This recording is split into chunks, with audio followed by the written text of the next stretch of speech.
Hormuz প্রণালীতে জাহাজ চলাচল স্বাভাবিক করতে ওমানের সঙ্গে সমঝোতা প্রায় চূড়ান্ত করেছে ইরান।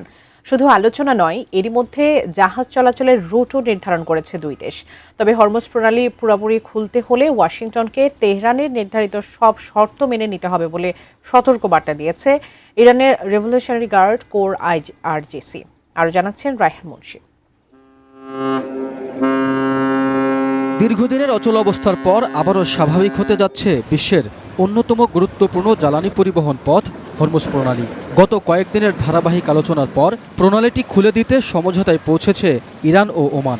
সমঝোতা অনুযায়ী জাহাজগুলো ইরানের জলসীমা দিয়ে উত্তর দিকের রুটে প্রণালীতে প্রবেশ করবে, বের হওয়ার সময় ব্যবহার করবে ওমানের জলসীমার দক্ষিণের রুট, আর পুরো প্রক্রিয়াই হবে তেহরানের সঙ্গে সমন্বয় করে। ইরানের সঙ্গে ইতিবাচক আলোচনা এগিয়ে চলছে বলে জানিয়েছে ওমানও। তবে চূড়ান্ত চুক্তি কবে হতে পারে সে বিষয়ে এখনও নির্দিষ্ট কোনো সময়সীমা জানানো হয়নি। আমি বুঝি নির্মাণের শিল্প, সালাম স্টিল বোঝে ডিউরেবিলিটি। সালাম স্টিল মোস্ট ডিউরেবল স্টিল। একই সঙ্গে আলোচনায় বাধা সৃষ্টি করতে পারে এমন যে কোনো হামলা এড়িয়ে জাহাজ চলাচলের নিরাপত্তা নিশ্চিত করার আহ্বান জানিয়েছে মাস্কাট। একই তথ্য জানিয়েছেন ইরানের পররাষ্ট্রমন্ত্রী আব্বাস আরাকচি। তিনি বলেন, সমঝোতা চূড়ান্তের খুব কাছাকাছি পৌঁছেছেন তারা। তবে প্রণালীটি পুরোপুরি খুলে দেওয়া হবে কিনা তা নির্ভর করছে গত জুনে যুক্তরাষ্ট্রের সঙ্গে স্বাক্ষরিত সমঝোতা স্মারক ওয়াশিংটনের মেনে চলার উপর।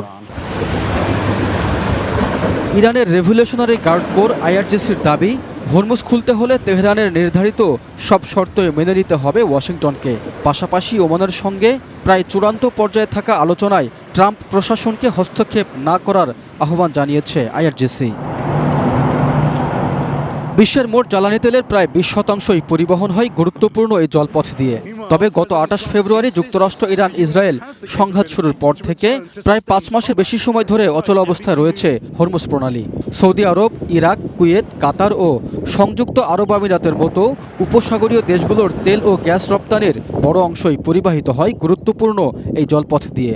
ফলে হরমুজে যে কোনো ধরনের অস্থিরতা সরাসরি প্রভাব ফেলে বৈশ্বিক জ্বালানি সরবরাহ ও তেলের বাজারে। Raihan Munshi, desk report, ATN news.